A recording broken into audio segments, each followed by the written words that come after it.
오늘도 주님의 은혜와 사랑 가운데 이렇게 수협에 나오 계신 하나님 은혜에 감사드리며 하루하루의 삶이 하나님의 뜻을 온전히 이루며 살아가시는 격된 우리 성도님들 되시길 소망합니다. 오늘은 후회 없는 삶이라는 제목으로 함께 말씀을 나누고자 합니다. 어느덧 2024년도의 마지막 수요일을 수예배를 드리게 됩니다. 성도님들 2024년도를 잘 마무리하셨나요? 오늘 제목에서 같이 후회 없는 그런 한 해를 살아가셨을까요? 머릿속에 나 이거 하지 못했는데 라는 그런 후회가 떠오를 것입니다. 하지만 우리 한 해를 돌아볼 때 좋은 일, 잘된 일도 있었겠지만 안 되고 힘들었던 후회가 되는 일도 떠오르지 않을 수 없을 것입니다. 후회하지 않는 사람이 있을까요? 없습니다. 후회를 더 많이 하고 자주 하거나 그렇지 않은 정도의 차이만 있을 뿐입니다. 우리 누구나 찰나의 삶을 끝내면 죽음 앞에 서게 됩니다. 어쩔 수 없이 그 절박함 앞에서 지나온 일들, 지나온 나의 삶을 돌아볼 때 후회가 참 많을 것입니다. 후회는 어쩌면 인생으로서 당연한 일이기도 하지만 또 긍정적으로 보면 더 나은 삶을 살아가기, 또한 더 나은 삶으로 나아가는 그러한 밑거름이 될 수가 있습니다. 해마다 이맘때가 되면 한 해를 돌아볼 수밖에 없습니다. 돌아보면 오늘 본문의 말씀 구절처럼 하나님의 은혜가 여기까지 인도하셨고 감사하는 마음도 있지만 아마도 후회가 많이 남아있을 것입니다. 그래서 금년 한 해를 돌아보면서 가장 후회스러운 그런 일들이 있었다면 어떠한 일들이 있으셨을까요? 저도 후회가 되는 일들이 많이 있는데요. 그 중에 하나는 무엇일까요? 더 다이어트를 하지 못한 것입니다. 이거 외에도 주신 것 건강과 물질로 하나님의 사명을 더욱더 감당할 수 있음에도 불구하고 그렇게 하지 못했던 그러한 모습들 가운데 후회하는 삶을 보게 됩니다. 미국의 과학자이며 정치가인 벤자민 프랭클린의 이 자서전에 나오는 그 글귀 중에 하나에 이런 말이 있습니다. Don't pay too much for a whistle. 호루라기를 사는데 너무 많은 돈을 지불하지 말라라는 말입니다. 프랭클린이 어릴 때 친구가 가지고 노는 그 호루라기를 보고 너무 부럽고 신기해서 꼭 가지고 싶어서 너무 많은 돈을 지불하고 그것을 산 후에 후회한 말이라고 합니다. 한때 유혹에 넘어가서 평생 후회하지 말라라는 그런 교훈이 이 말 속에 들어 있습니다. 그렇다면 우리 성도님들의 호루라기는 어떠한 호루라기입니까? 인생에서 지금 삶에서 이 호루라기를 우리 성도님들의 인생에 적용한다면 무엇이 있을까요?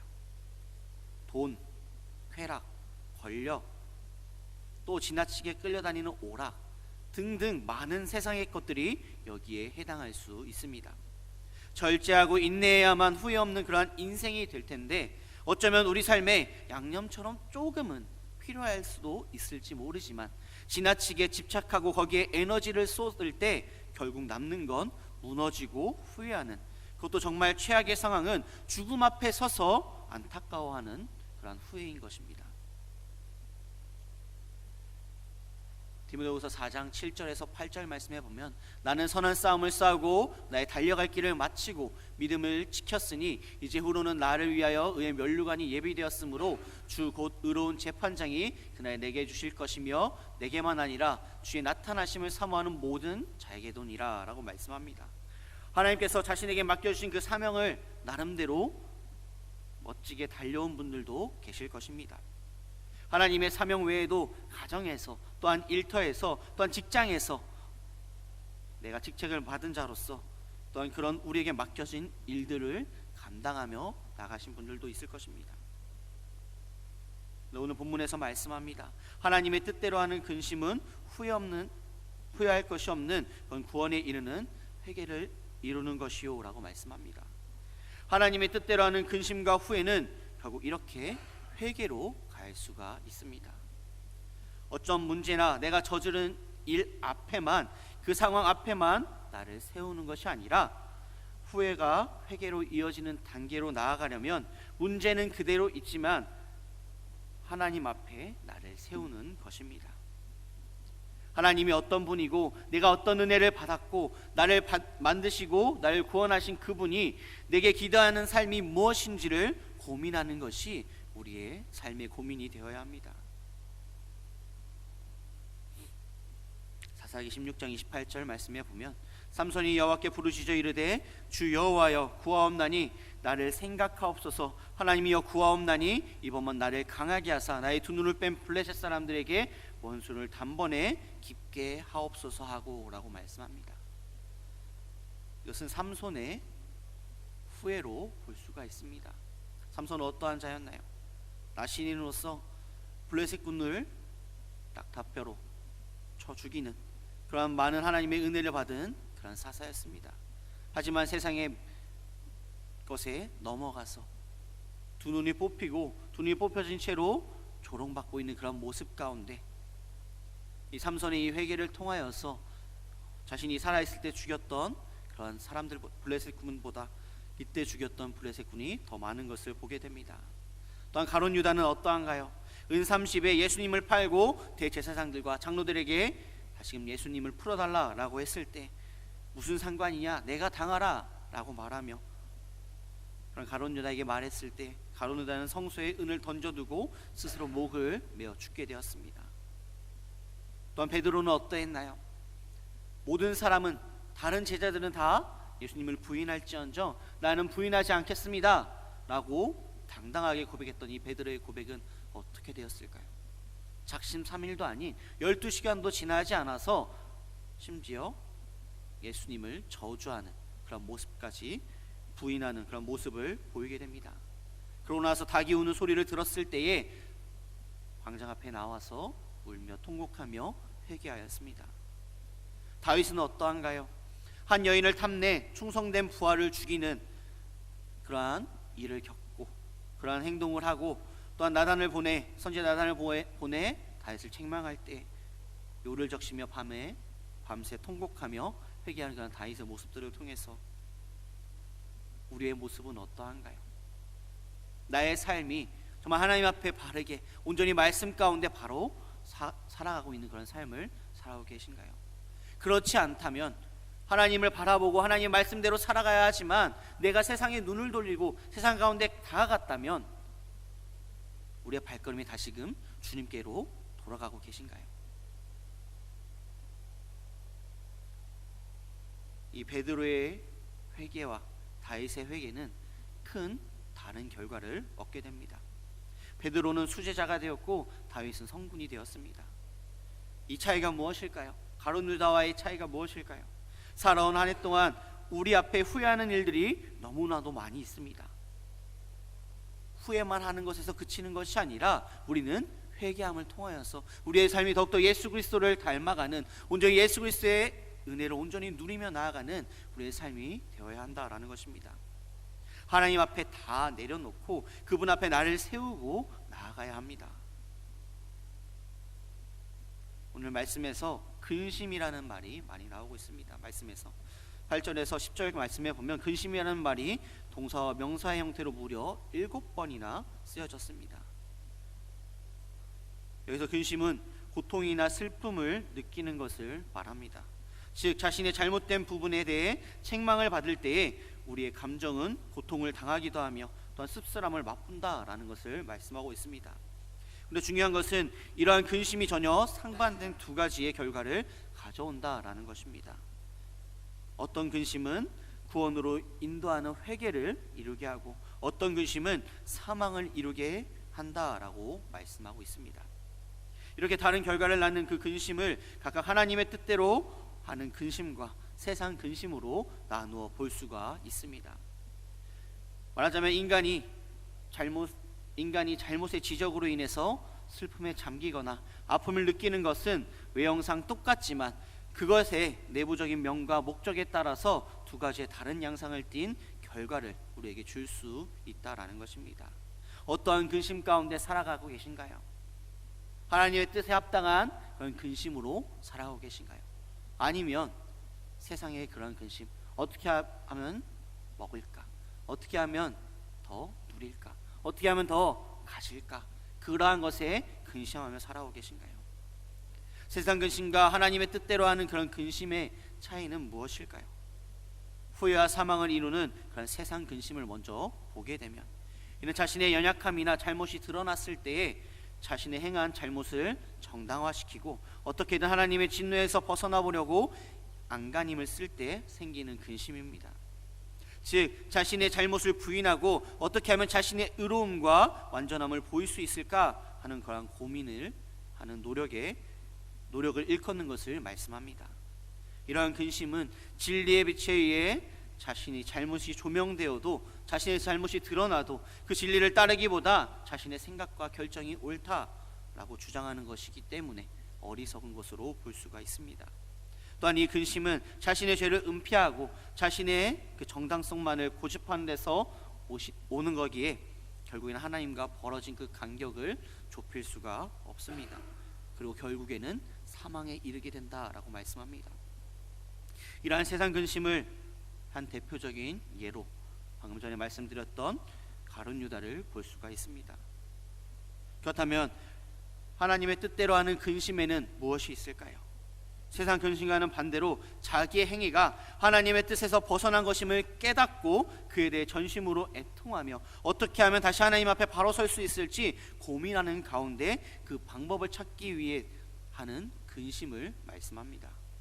때문에 이 근심 속에 있는 사람들은 결코 자신의 죄를 은폐하려 하지 않고 오히려 잘못된 것이 있다면 그것을 인정하고 바로잡으려고 노력합니다. 즉, 하나님의 뜻대로 하는 그 근심을 하는 사람은 잘못이나 죄를 정정당당히 시인함으로써 하나님께 용서와 긍휼을 구하고 또 그 죄로 인해 피해받는 사람이 있다면 그들에게 용서를 구하는 것이 그들의 근심인 것입니다. 때문에 하나님의 뜻대로 하는 근심은 건설적인 근심이며 후회가 전혀 없는 진정한 회개를 이루는 근심인 것입니다. 그렇다면 하나님의 자녀인 우리, 천국 백성인 우리가 해야 할 근심은 무엇일까요? 바로 우리의 잘못이 드러났을 때 그것을 인정하고 보다 더 하나님을 닮은 모습으로 변화하기 위해 노력해야 한다라는 것입니다. 마치 주님을 3번이나 부인한 베드로가 회개하였고 자신을 더욱 주님의 모습처럼 변화시키려고 노력하는 것처럼 우리 또한 예수 그리스도를 닮아가기 위해 노력해야 합니다. 분명한 것은 하나님은 그의 자녀인 우리가 아무리 어떠한 죄를 범해도 파멸과 사망이 아니라 구원에 이르는 회개를 하기 원하신다라는 것입니다. 어떠한 근심 가운데 살아가고 계신가요? 서두에서 이야기 드린 어떤 것이 후회가 되시나요?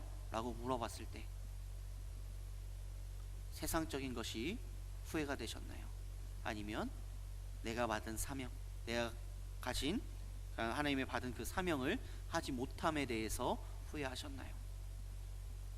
저처럼 살을 못 빼서 후회하셨다라는 그러한 것이 아니라 내가 받은 사명, 하나님께서 주신 나에게 주신 달란트, 재물, 또한 능력, 이것들을 온전히 하나님의 능력에 맞게 사용했는지 그러한 후회가 되는지 돌아보아야 한다라는 것입니다. 왜 우리는 후회를 할까요? 연약한 존재들이기 때문입니다. 죄인이며 연약한 존재이기에 넘어지고 쓰러질 수밖에 없고 후회할 수밖에 없습니다. 그렇지만 우리의 삶을 인도해 가시는 분은 바로 하나님이십니다. 우리가 후회할 수 있는 것은요, 우리가 깨달을 수 있는 것은 하나님의 은혜입니다. 하나님께서 우리의 삶을 이끌어가 주시고 하나님께서 우리를 성장시켜 주시기에 우리는 후회할 수도 있고 회개할 수도 있는 것입니다. 그렇다면 하나님은 어떠한 분이실까요? 하나님은 어떠한 하나님이시기에 우리가 후회하며 회개해야 될까요? 출애굽기 15장 26절 말씀에 보면 이르시되 너희 하나님 나 여호와의 말을 들어 순종하고 내가 보기에 의를 행하며 내 계명에 귀를 기울이며 내 모든 규례를 지키며 내가 애굽 사람에게 내린 모든 질병 중 하나라도 너희에게 내리지 아니하리니 나는 너희를 치료하는 여호와임이니라 라고 말씀합니다. 또 말라기 4장 2절에서는 치료하는 광선을 비추리니 라고 말씀하시면서 하나님은 어떤 하나님이신가? 바로 치료하시는 하나님으로 우리는 알아야 합니다. 또 하나님은 또한 어떤 하나님이신가? 소망의 하나님이십니다. 로마서 15장 13절 말씀, 소망의 하나님이 모든 기쁨과 평강을 믿음 안에서 너희에게 충만하게 하사 성령의 능력으로 소망이 넘치게 하시기를 원하노라 라고 말씀합니다. 하나님을 소망과 희망을 주시는 그 하나님으로 우리는 알아야 합니다. 또한 위로의 하나님이심을 우리는 잊지 말아야 합니다. 고린도서 1장 3절 말씀, 모든 위로의 하나님이시며 라고 말씀하고 있고, 로마서 15장 5절에서 7절 말씀, 이제 인내와 위로의 하나님이 너희 그리스도 예수를 본받아 서로 뜻이 같게 하여 주사 한 마음과 한 입으로 하나님 곧 우리 주 예수 그리스도의 아버지께 영광을 돌리게 하려 하노라. 그러므로 그리스도께서 우리를 받아 하나님께 영광을 돌리심과 같이 너희도 서로 받으라 라고 말씀합니다. 큰 아픔과 슬픔과 상황과 환경에 있는 그런 우리들 가운데 하나님은 위로와 평안을 주시는 그런 하나님을 믿고 우리는 그 믿음 가운데 나아가야 한다라는 것입니다. 후회가 아닌 담대함으로 나아가야 합니다. 치료의 하나님, 소망의 하나님, 위로의 하나님께서 우리와 함께 하시기에 우리는 담대히 나아갈 수 있습니다. 후회하고 넘어지고 포기하는 것이 아니라 우리는 회개로 나아갈 수 있는 것은 이러한 하나님께서 우리와 함께 하시기 때문입니다. 그렇게 요한복음 16장 33절 말씀, 이것을 너희에게 이르는 것은 너희로 내 안에서 평안을 누리게 하려 함이라. 세상에서는 너희가 환난을 당하나 담대하라. 내가 세상을 이기었노라. 또한 사도행전 23장 11절 말씀, 담대하라 라고 말씀합니다. 환경과 상황과 사람으로 인해서 오는 그 두려움과 미래와 죽음이 두려운 그러한 사람 가운데, 그러한 상황에 처해져 있는 우리들 가운데 담대할 수 있는 것은 후회와 근심이 아닌 회개로 나아갈 수 있는 것은 치료의 하나님, 위로의 하나님, 소망의 하나님이 우리와 함께 하시기 때문입니다. 그렇기에 우리는 회개해야 합니다.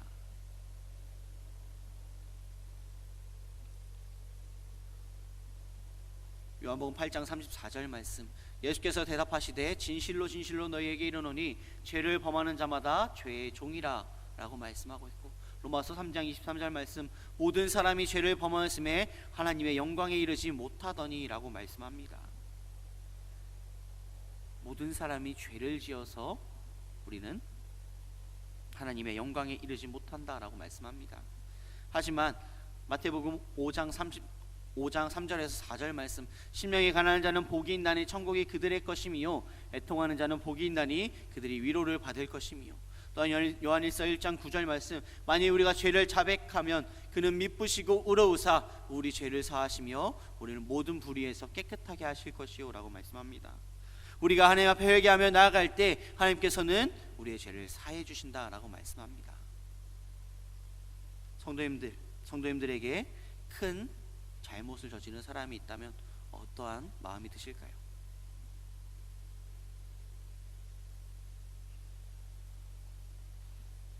인터넷에서 어떠한 글을 본 적이 있습니다. 자기가 차를 실수로 긁었다라고 합니다.